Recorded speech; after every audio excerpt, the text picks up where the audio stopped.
Good morning. Good morning. Good morning.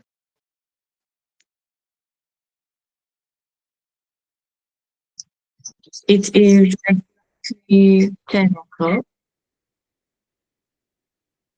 and I think we will start off the meeting.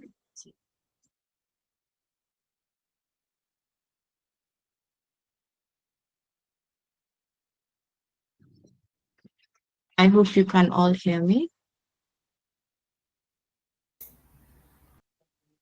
Yes, we can. Yes. Okay. I am Amy Gisore, and I welcome all of you to the very first session of the All Things Labs and Testing 2025 Insight Series. It is my pleasure to have you all here, and we'll start things off. And as everybody comes in and filters in slowly through the webinar. So, All Things Labs and Testing, ATLT for short, is Africa's platform aiming to drive excellence in laboratory science and accreditation and testing innovations across the continent by fostering collaboration, sharing best practices, and showcasing cutting-edge technologies. Today marks the launch of the ATLT 2025 Insight Series, guided under our theme, Growing Africa Through Quality Testing.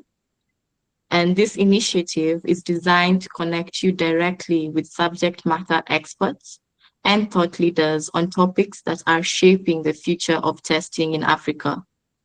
Over the coming months, we will explore everything from digital transformations to laboratories, sustainability standards, and beyond. We hope these sessions will inspire fresh ideas, spark new partnerships, and empower you to apply best practices in your own work. The key pillars for this initiative are thought leadership and innovation spotlights, knowledge exchange, and industry challenges. Without much further ado, I am delighted to introduce our speakers for today's session, dedicated to an urgent topic on Africa's food security and agricultural growth, mycotoxin analysis and testing. We will hear from Professor Maina Wagacha, an Associate Professor of Plant Pathology and Coordinator of Microbiology at the University of Nairobi, followed by Dr. Nancy Njeru, a research scientist at the Regional Mycotoxin Research Laboratory of Calro. Each presentation will run for 25 minutes, followed by a Q&A segment, and we encourage you to submit your questions via the chat at any time, and they will address them after the final presentation. Without much further ado, please join me in welcoming Professor Maina Wagacha, who will begin our session. Thus, Professor Maina, over to you. Thank you. Thank you very much, Amy, for the introduction. I appreciate, and today I am privileged to share a few ideas about the topic that Amy has introduced to us. Amy, you will confirm to me when my screen is visible. Okay.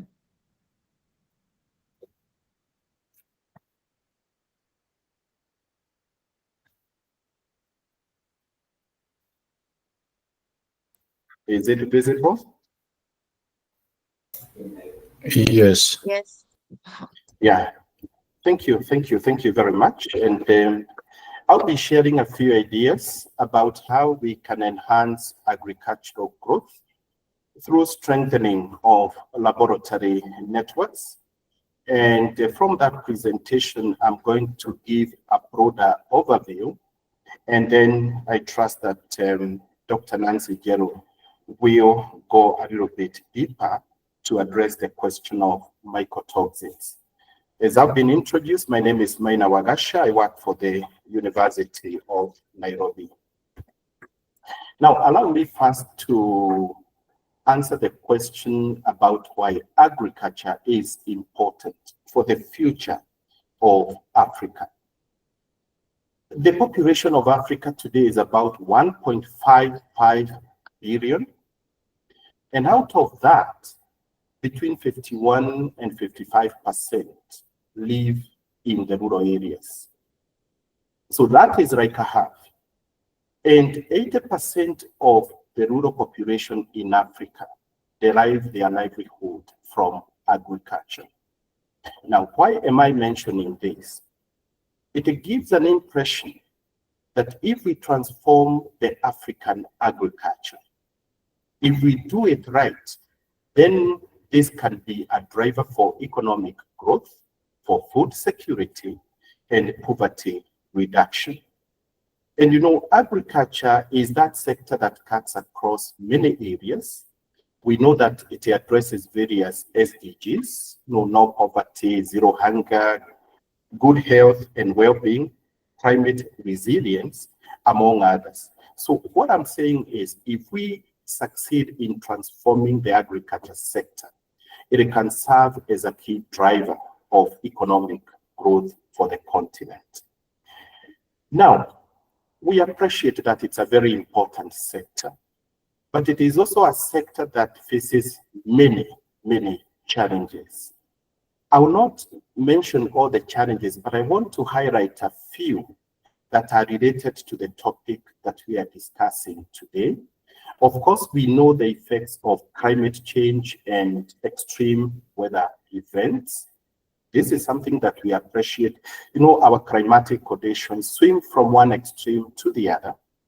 We have another challenge, inadequate funding.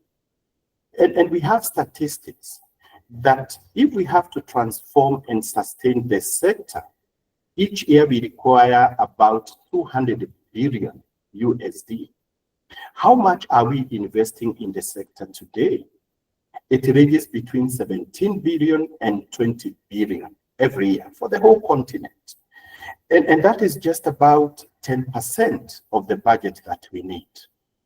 The other challenge is raw agricultural productivity.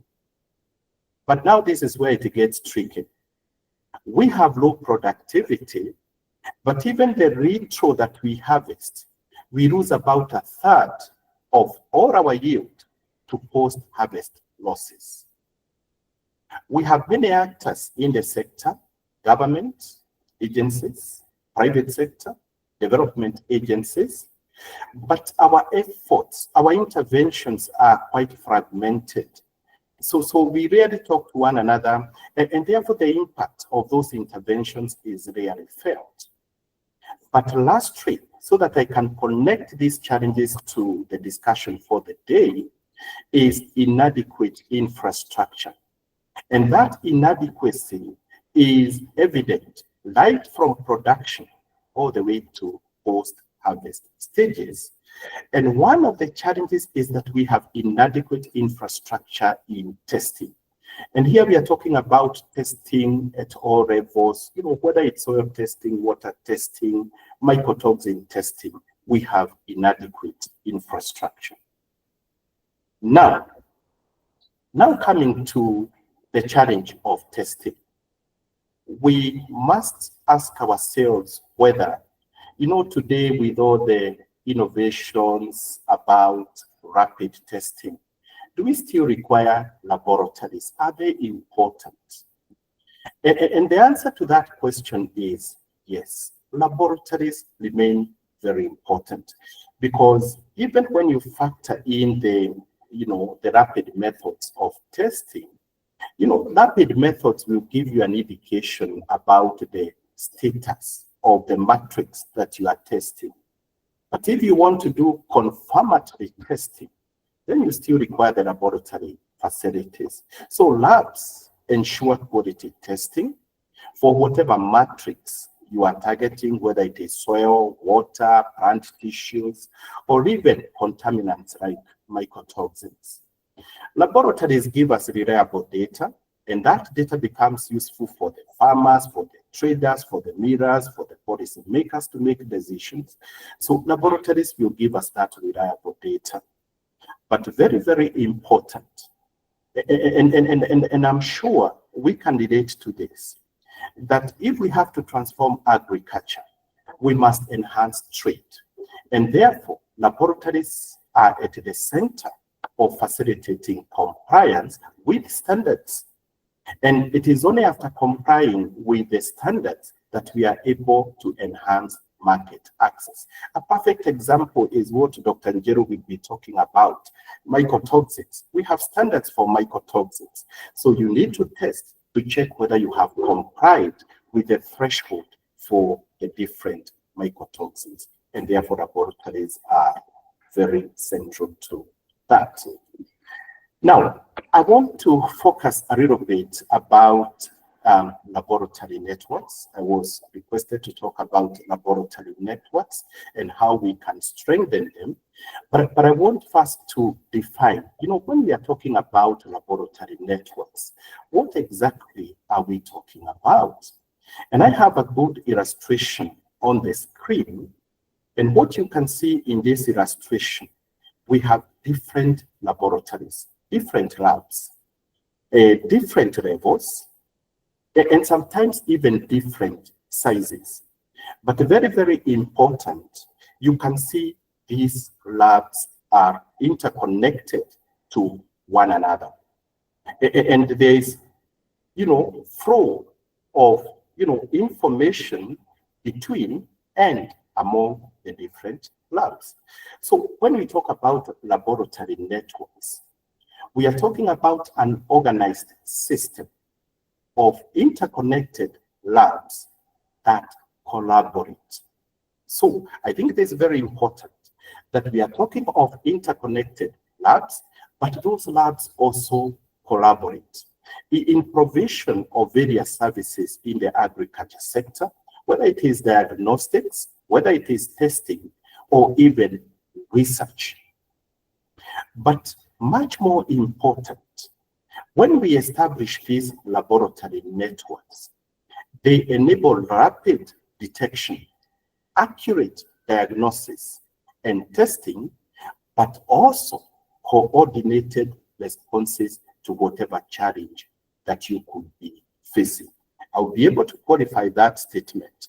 So whether we are talking about the challenge of pests, of diseases, of contaminants, of mycotoxins, of the question of soil nutrient deficiencies, or even today, and this is, by the way, something that we can no longer ignore, we are in a very dynamic world where today we are also, seriously thinking about the biosecurity threats. So you can see how important these networks would be. But then, probably for those people who might not be very familiar with this concept of lab networks, what are the defining features of these laboratory networks? As I have mentioned, number one, those laboratories must be able to collaborate. And in what aspects do they collaborate? Sharing of resources, sharing of data, sharing of expertise.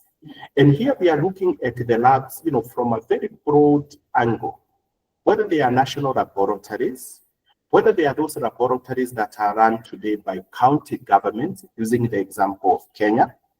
We have our universities, we have our research institutions, and we have the private sector. All of them have labs, they collaborate. These laboratories participate in surveillance and diagnostic testing. Of course, in this case, we are talking about the agricultural sector. These laboratories communicate and coordinate their activities to ensure that there is timely flow and response of information. So there's a lot of communication between and among them. There is enhanced coordination. But one of the key features, if you have to succeed with these laboratory networks, is the standardization of testing protocols and quality assurance. Because what one laboratory does must be fully acceptable to the other laboratory. So to maintain that reliability and comparability of the results, you have to standardize the testing protocols.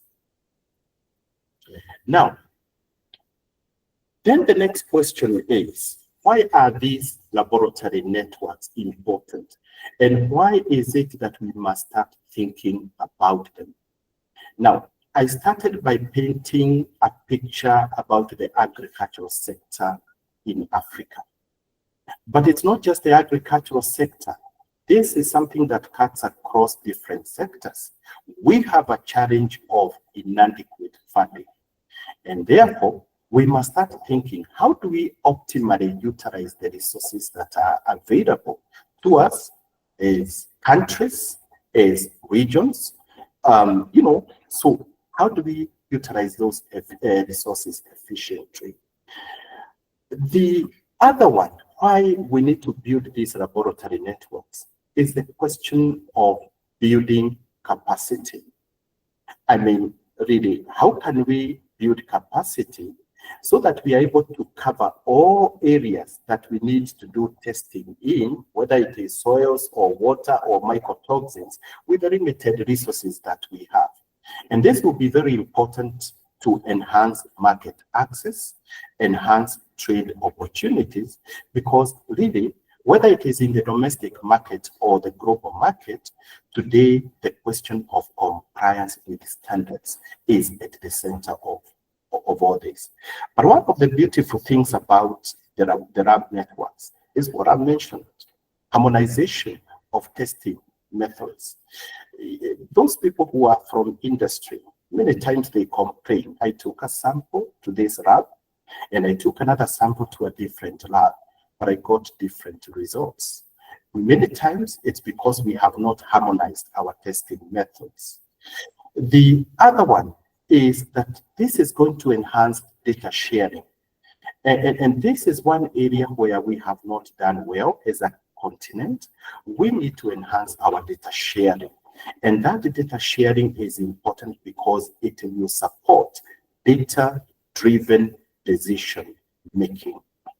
Lastly, at the regional level, it's going to promote collaborative research, open data sharing, and policy engagement. For example, and there are a lot of things that are happening at the East African community level, just promoting collaboration and policy engagement. And this is actually a good thing. I want to give an example of one case study or a success story of the African Soil Laboratory Network. And I think this example is good because it will help us appreciate that this is something that can be done. We can succeed in building these laboratory networks. So this is what is called the AfriLab. It was established in 2019, and the aim of establishing the AfriLab was to harmonize soil testing and data sharing across different African countries. As of 2024, AfriLab had a network of about 40 countries. Kenya, of course, is a member of this network. But more important, AfriLab today is also part of the Global Soil Laboratory Network. So there's a lot of coordination, there's a lot of communication between and among the different labs. But let me say something why the AfriLab succeeded. It was spearheaded by FAO. So even as we think of building these laboratory networks, you need a strong leader who can, drive that agenda. Now, even as we think about building the lab networks, we must start by strengthening the laboratory capacity. Individual labs must strengthen their own capacity. And in my opinion, there are those areas where we need to focus on. In other words, we are saying, there is this saying that, if you look at a chain, it is as strong as its weakest point. And therefore, if we have to succeed with the laboratory networks, we must start by strengthening individual laboratories. So what are the areas that we need to focus on? Number one is investment in infrastructure. We also need to upgrade our equipment. there's a story, especially for public laboratories, about the infrastructure and, the equipment, where we are. We need to enhance the capacity of the people who work in those laboratories. Any serious lab must have a quality management system. And if we have to succeed in building this network, then we need to focus, we need to spend energy in harmonizing our standards and testing protocols. But a very interesting one, because the world is changing so fast, we must leverage digital tools and data sharing platforms. This is important because we must be able to share this data literally in real time. So we need to leverage those digital tools and data sharing platforms. Now, having painted that picture, what is it that we need to do as countries and as a continent to grow Africa through quality testing? There are many things that we need to do, but I will just highlight 5 points. Number 1, we need to invest in laboratory infrastructure. Number 2, we need to enhance training on, in our laboratory personnel. They need to acquire the necessary skills that they can use for purposes of testing. Number 3, we need to encourage partnerships. It is time that we start working together. Whether it is government agencies, the private sector, the international agencies, the international actors, our universities, our research institutions, we need to partner and work together. But a very interesting one is that the beneficiaries of testing must appreciate the value of that testing. And therefore, it is time actually to promote awareness among the various stakeholders who are the beneficiaries of the testing, whether it is farmers, traders, millers, policymakers, consumers. We need to promote awareness. Lastly, this is important, is that we need to foster digital innovation and data sharing for informed decision making. And this last point, because I think it's very important, allow me to spend half a minute on it. And I have an illustration on the screen. If you look at that illustration, the different points are the different labs. And you can see that these nodes are connected to one another.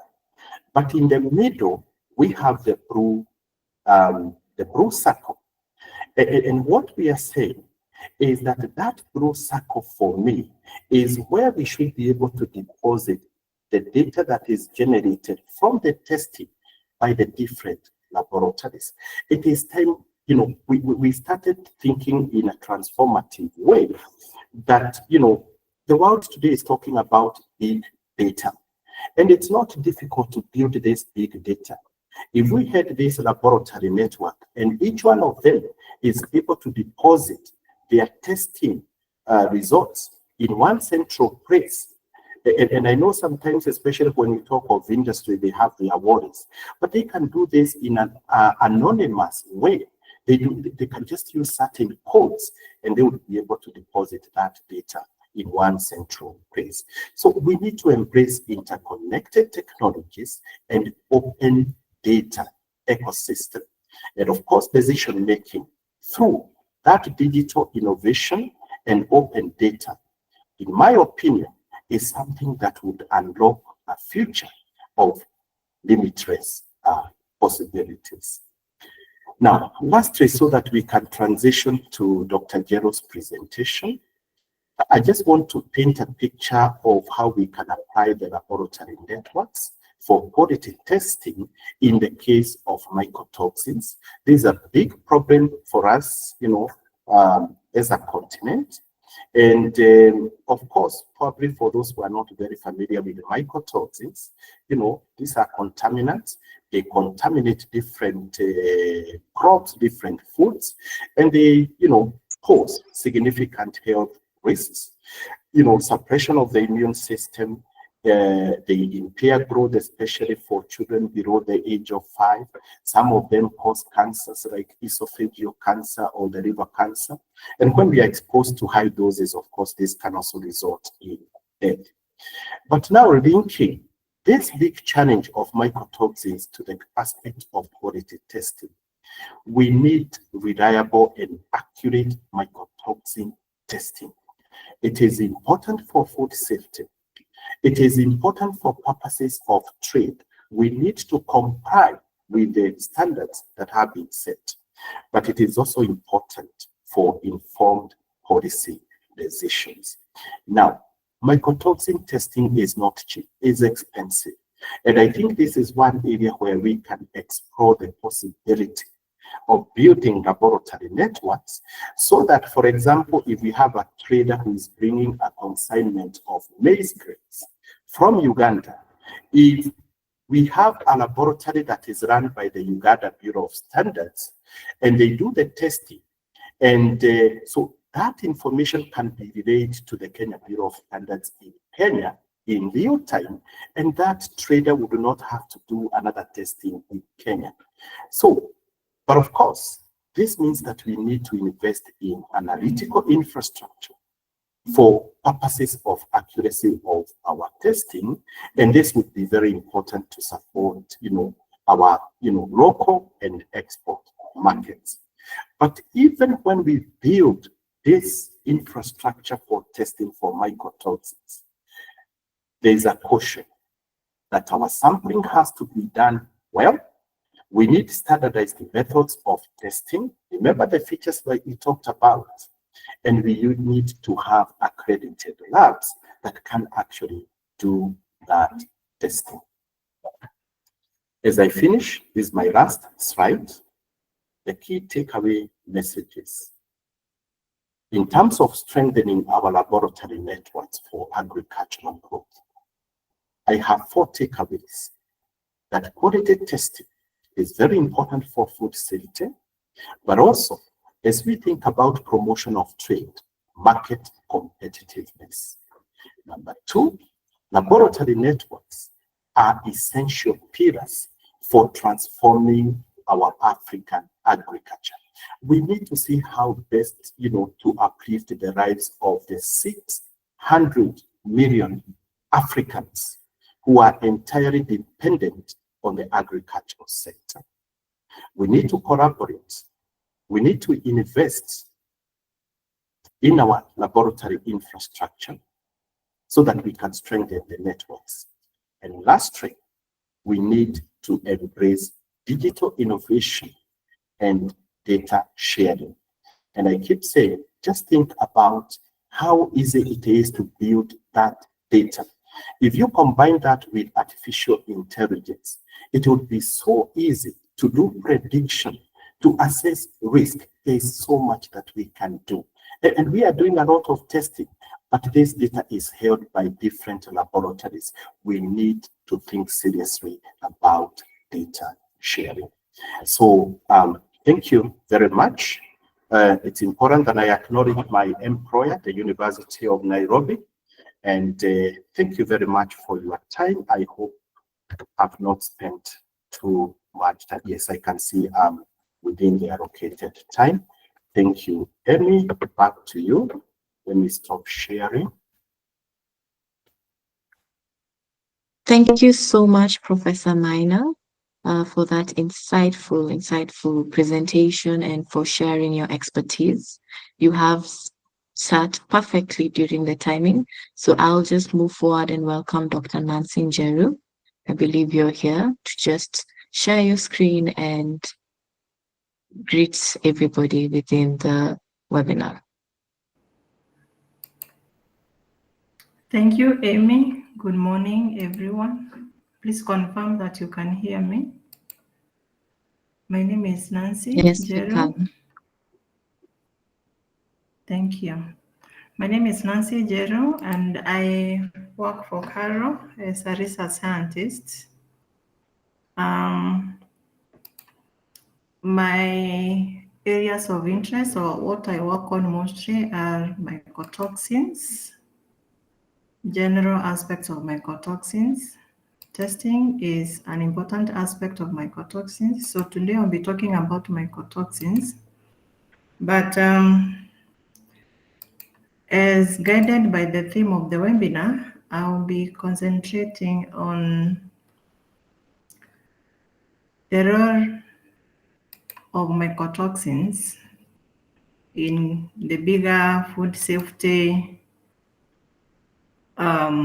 picture in Africa. I am trying to share my screen. Someone please confirm when you start seeing it.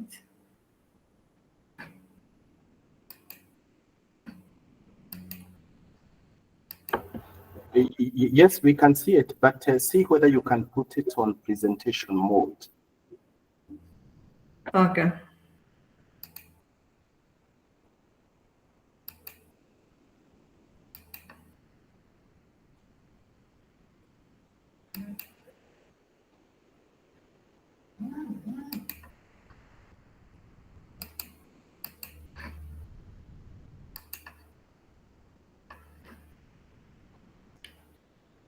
Is it better?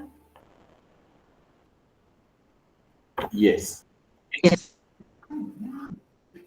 Thank you. Thank you for confirming. So, as I said, my name is Nancy Njeru, and I'll be talking about mycotoxin testing for safer food production. I will pay more attention to emerging trends in lab techniques for enhanced food safety across Africa. Prof has introduced mycotoxins, but I'd like to do something is wrong with my screen. 1 second, please. My slides are not moving. Yeah, so Prof has introduced mycotoxins, but I'd like to do a general introduction before I go into the details of testings. Of course, mycotoxins are toxic substances. They are found, or they sometimes contaminate food and feed. And as human beings, we get poisoning from mycotoxins either through taking grains or grain products that are contaminated with the mycotoxins, or animal-based products from animals that have been fed on feed that were contaminated with high levels of mycotoxins. And when you hear us say high levels, it's because they are standards that give the maximum limit that is allowable, that cannot poison humans when they consume them. There are several types of mycotoxins, but there are several people who only know or are aware of only one type of mycotoxin called aflatoxins, but there are many others. We have fumonisins, we have ochratoxins, we have zearalenone, and we have another group called trichodesins. Each of these mycotoxin is differently important depending on the food substances you're talking about.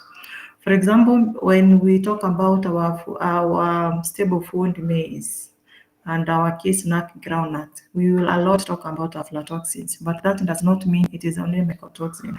In maize, fumonisin is another important mycotoxin. When you go to other food substances like tea, coffee, then we start talking about other mycotoxins like ochratoxins.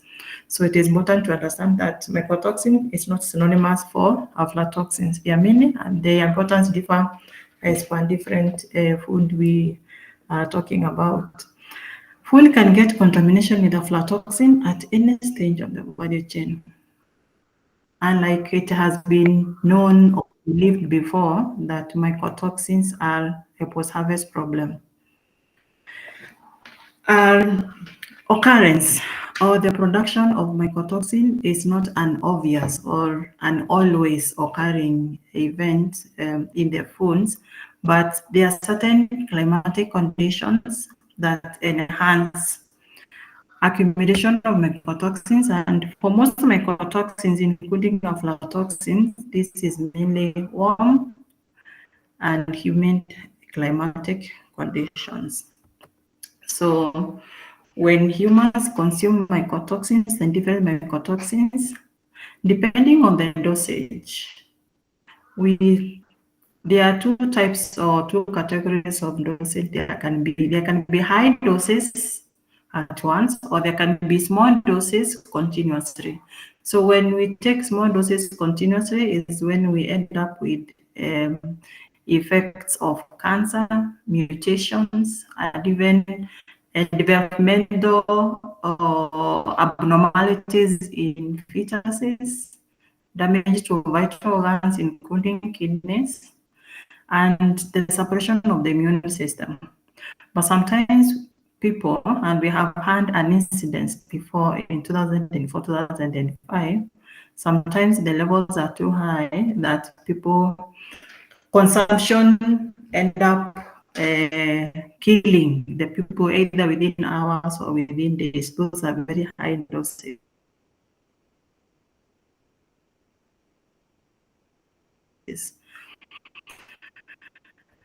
And therefore, mycotoxins needs to be managed. The key way to management, of course, is prevention, but amongst the many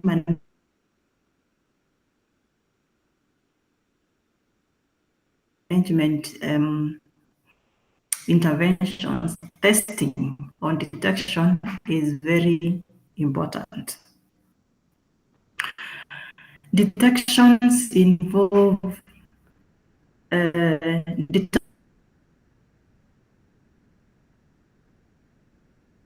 determining whether mycotoxins are present or not, and when they are present, what are the concentrations? For most stakeholders, the most important thing to know during detection is if mycotoxins are present, are they within the regulatory limit or and that is when the of quantities before consuming the levels they don't consume quantities. Used in the moon, some in the field, but the choice of which method to use for testing is dependent on very many factors. But the key ones include the requirement of testing application. Why do you want to test? What do you want to get? Do you want to know presence, absence? Do you want to know, for example, if it is aflatoxin, do you even want to know the various strains of aflatoxin itself? Is it data for research? Is it for making a buy, not buy decision? Do you want to use the method in the field? So there are various aspects around the requirement of testing. Then it also depends on the resources available. Some stakeholders may need the most sophisticated methods, for example, but then based on the resources available, you might start making a decision. I'll give an example of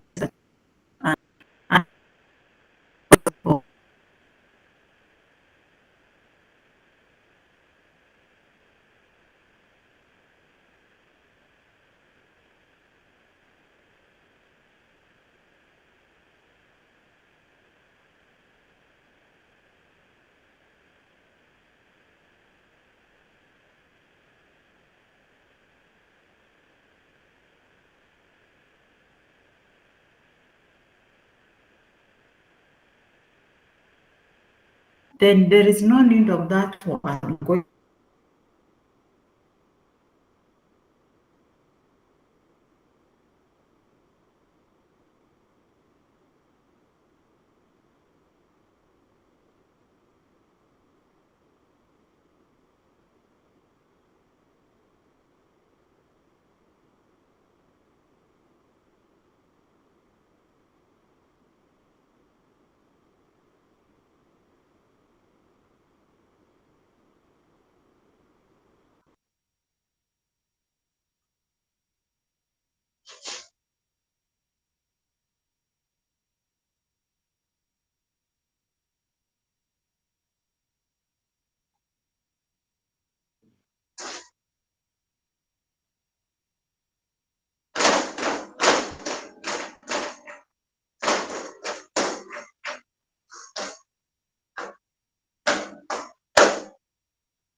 Sorry for the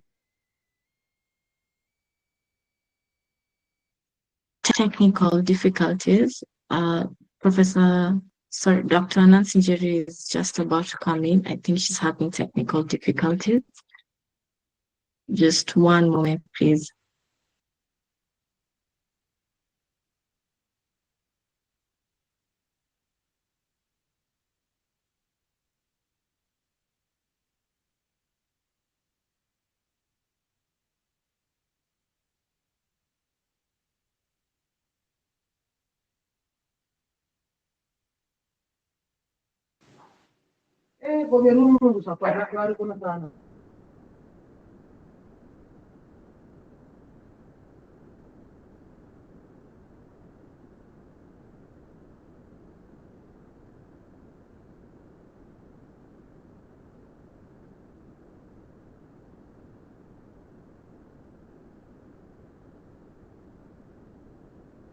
She'll come in right away.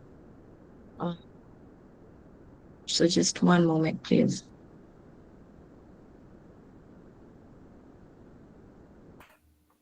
I'm sorry, I didn't realize my network dropped.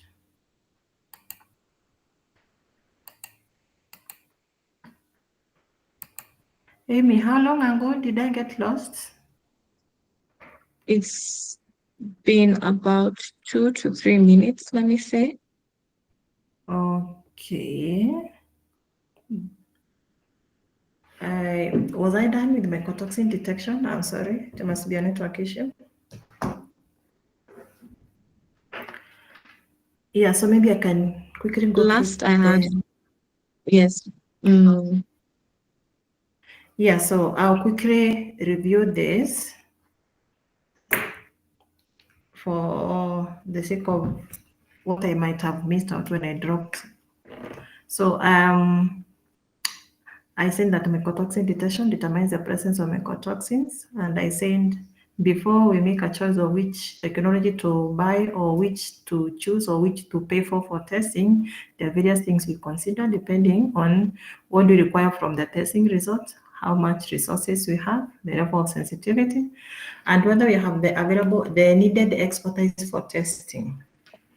But in addition to all that, what kind of accuracy do you need? Because sometimes all the others check, but then you need the high level of accuracy that some of the methods may not offer. So the reasons why we need to test for mycotoxin, first of all, the people who do most of the testing, especially among the various categories of stakeholders, are traders, especially traders who do self-regulation like millers. But then, according to me, testing should be a moral responsibility of every stakeholder involved in the food and feed value chain. For the first reason, which is ensuring safety and protection of consumers. So before we get to, I am going to trend, it needs to be accepted or rejected. Before trend considerations, I think we should have the moral responsibility of considering food safety. And this is not just for traders. This should also be at personal level. People should understand more the impact mycotoxins cause to our health. And that way, we are going to have more demand for testing as a mitigation for food safety and consumer protection. Testing also allows early detection and support management, because when detection is done, because testing by itself does not remove mycotoxins, it does not stop mycotoxin from happening. But once they are detected, then measures will be taken. This can only happen if it is known that the mycotoxins are present in the food. To assess the level of risk, this is especially for researchers and regulators and law enforcement agencies. Testing is also very key as a risk assessment tool so that you can tell the level and the spread of the risk of the various mycotoxins that are associated with the various food substances. For regulators, we also test to monitor trends and potential outbreaks. That's why some stakeholders, like, for example, the Minister of Agriculture in Kenya, you hear them say that they test at very end of season, for example. What are they trying to look for? These are for monitoring trends and potential outbreaks. Testing is also key in evaluating effectiveness of control measures. Researchers and technology developers keep developing and improving mitigation measures. For example, dryers or hermetic storage or biocontrol products like Aflasafe. The only way to tell that these technologies are working in reducing mycotoxins is being able to test a product that has been subjected to the mitigation and the product has not been subjected to mitigation. So as we promote technologies, then testing must be an integral part of it, because without proof or without accumulating data to show the effectiveness of the technology, it might even be very difficult for the stakeholders whose key role is promotion of the technologies, because people need evidence of how well or the effectiveness, the efficacy of the various technologies that are being promoted. So we have an understanding about what mycotoxin testing is about. Now, there are various testing techniques for mycotoxins, and the ones I've listed here, I'm calling them traditional testing techniques. Traditional not because they're from old long time ago. Of course, some are, but because they are the ones that have been there for long and they have been faced with various challenges. Some of them take long time. People don't have long time, especially those that are being trained or the ones that are testing for before consumption. Most of them are lab bound. Not everyone in the food and feed value chain can have a lab or a certain kind level of lab, because even labs have levels. Some have different, a very high level requirement for laboratory. And most importantly, most of the available or the traditional detection techniques are expensive, both to acquire and to have a test done. And also, most of them analyze a single sample at a time for a single mycotoxin. Now, we have some advancement in testing. Some of them are just an improvement of the existing technologies. Some of them are new introductions, but most of the advancement in mycotoxin detection that I would like to communicate today are just around the previous ones being enhanced for better use and to solve the challenges that I have mentioned. The first one, before I go to this, I'd like to first of all mention that ELISA and lateral flow are very common, and they are not among the traditional ones, but they are most commonly used, but their old version designs have challenges also. So among the emerging trends on mycotoxin detection, one, we have some lateral flow devices that now different stakeholders, especially the ones that cannot test in the lab, can connect to their mobile phones, do the testing at their location of comfort or wherever they are sampling, and relay the result to the person who is supposed to make the decision using their mobile phone. The result, it can be gotten as a screenshot or a PDF that can be sent by WhatsApp or by email. That is an important improvement, considering the previous versions of the same, where we had to print data on a paper, then you either have to take a picture of that and then you have to keep buying the papers. Then the other improvement on the lateral flow, the old version of lateral flow devices where we have strips, most of the readers who are reading for one strip. So you're testing for one aflatoxin sample at a time. Now we have lateral flow devices that can test for either same or different mycotoxins, but they can read more than one sample. Some can read 2, some can read 3, but I've also come across some that can read up to 6 samples at the same time. Even more about that improvement is that some of them can actually be reading one of the part of the device can be reading for aflatoxin, while the other part of the device is reading for another toxin like fumonisin or deoxynivalenol. That solves the challenge of single analyte, especially for researchers or students who want to detect various mycotoxins. There are also very small sized readers from both lateral flow and ELISAs. This is important, especially for stakeholders like aggregators and processors do not have the space for setting up a laboratory, but they still need the testing done before they make various decisions like buying, selling decisions. Some of these portable ELISA and lateral flow readers can be packed in a box. They are so small and require few accompanying equipment and apparatus that they can be packed in a box and you can move in the field. Some of the available lateral flow and ELISA readers can actually be recharged and you can use it for days or weeks or hours without having to need electricity. That is a very important trend or improvement that stakeholders need to take note of, especially that will be testing in the field. There are some people who do not want to do testing in their premises, including processors, because the extraction solvents are mainly the organic solvents like ethanol and methanol, but there are now emerging technologies that involve the use of non-organic solvents. The kit comes with an extraction solvent that is not the organic solvents that may poison the end user. This now means that any person who can read the instructions, the only thing they'll need will be distilled water and they can do the testing.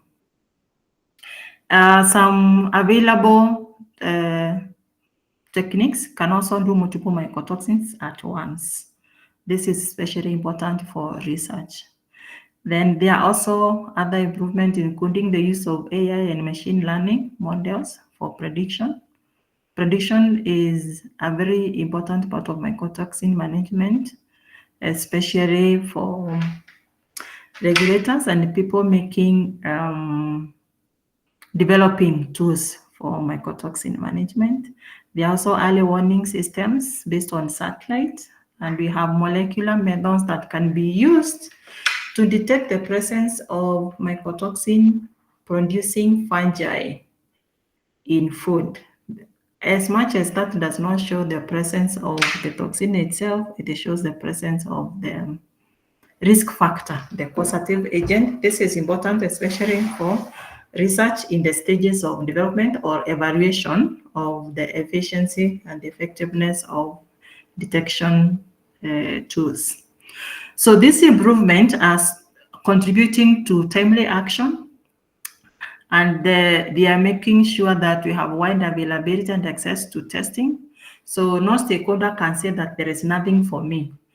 Not all of this will need a lab. There is something for everyone due to the emerging trends in the detection.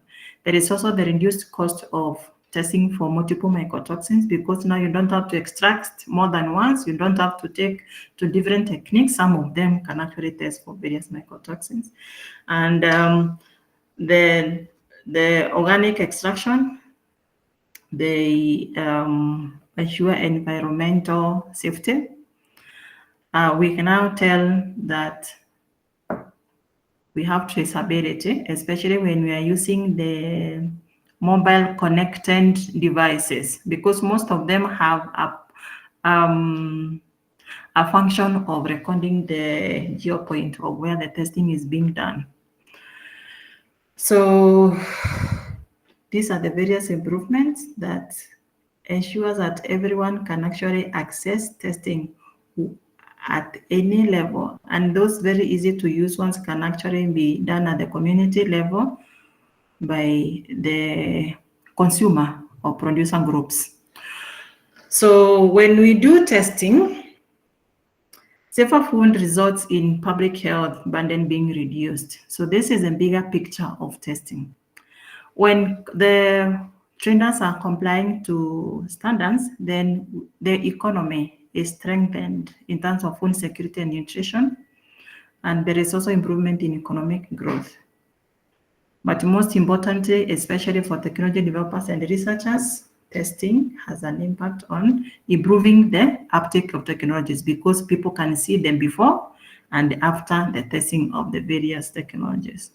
So we can agree at this point that advancement in mycotoxin detection techniques is key to food safety because it is availing the testing to everyone, and it is available in a way that everyone can use. We don't have all to use the sophisticated, we don't have all to use the simplest. There is something for every level of use. But testing works well in making those important decisions when it is done correctly. There are various errors that can occur at various stages of testing that can affect the results and the decisions made, regardless of what kind of decision. This can occur at sampling, sample processing, and testing. Because of time, I don't want to go into the various specific errors that can be made, but I just want to emphasize that it is important that testing is done correctly. Otherwise, the test result, the decision made will not be the correct one. I therefore would like to make some recommendations that will ensure that the advancement in testing contribute to food safety. This include awareness creation across all levels of food and feed value chains.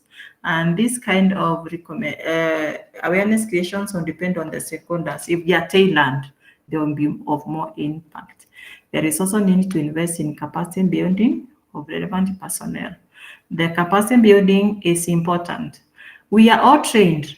People working in the lab say we have been trained, but as you can see, improvement happen now and then.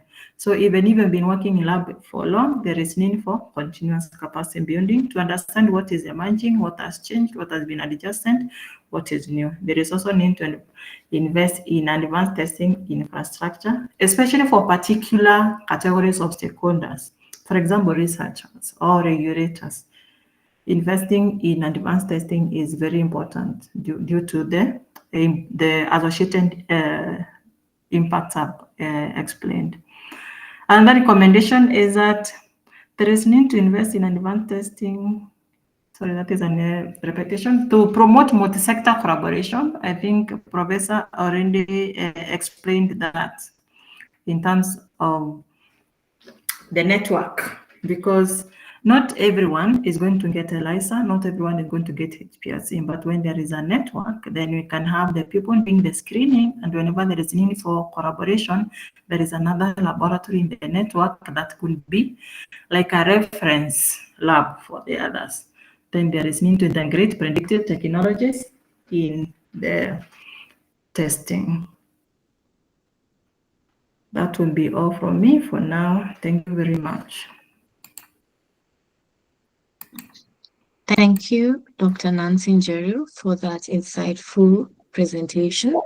I think due to time, we're just going to head straight on into the Q&A section. So if you have any questions, please put them in the Q&A chat box or in the chat. However, there are a couple of questions, so I think I'll read them out loud. So firstly, this one in particular is addressed to Professor Maina, I believe.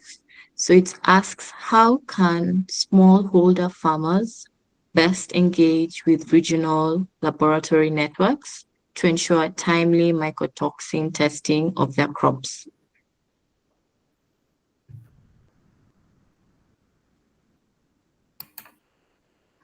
Okay. Emmy, I can, react to that.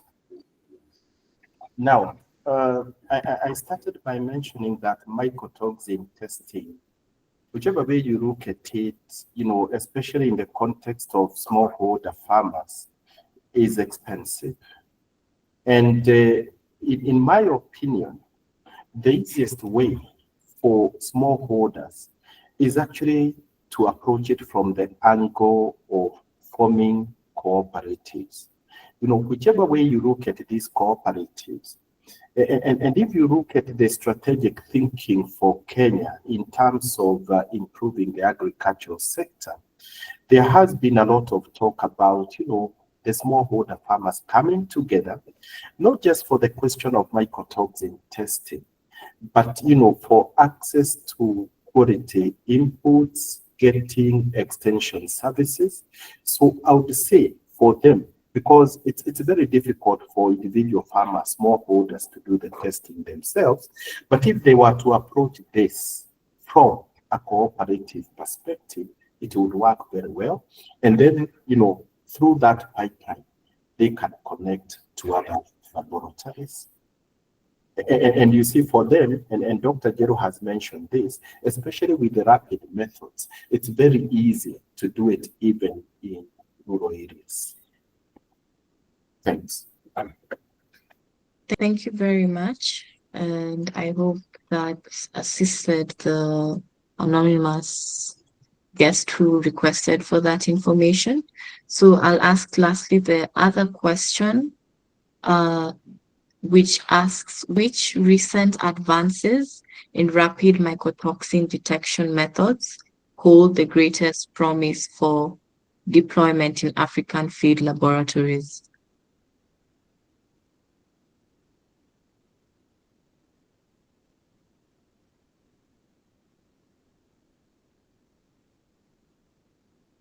I can repeat the question for ease. Which recent advances in rapid mycotoxin detection methods hold great promise for deployment in African field laboratories? Amy, I can respond to that. I'm Thank you. assuming the person who asked that question asked before I did my presentation. So the methods considered as rapid are usually ELISA, that is enzyme-linked immunosorbent assays, and the lateral flows, the ones that use the cassettes and the strips. Both of them are rapid methods, and they are easy to use. Now, as I have said, the most recent advancement, first of all, is the portability of the readers. Initially, the readers used to be a bit bulky, and in addition to that, they used to be associated with other bulky equipment like centrifuge or shaker or other measuring equipment and reagents. Nowadays, the readers most of them are very small. The reagents come together with the kit, so there is no needed requirement that is not in the kit, so you don't have to get many other things. And then the fact that some of the readers do not need to be connected to power at time of use. They can be charged and used later. Then the other one that makes it even more advanced is that the same kind of reader can actually transmit the results real time to the person, from the person testing to another person who may be responsible for making the decision. I hope that responds to that. It truly does. And you're right, you did mention it during your presentation and put much emphasis on it. So I think due to time, we're going to put a pause on the questions.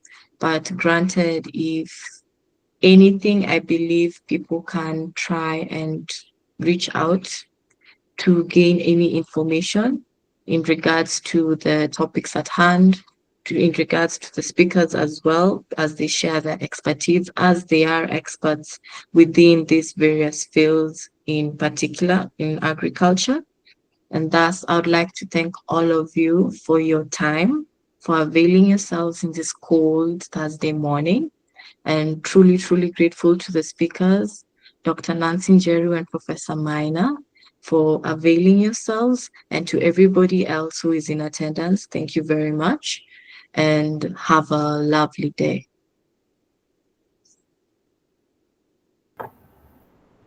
Thank you very much, Amy. Thank you, Amy, and thank you everyone for participating and listening in.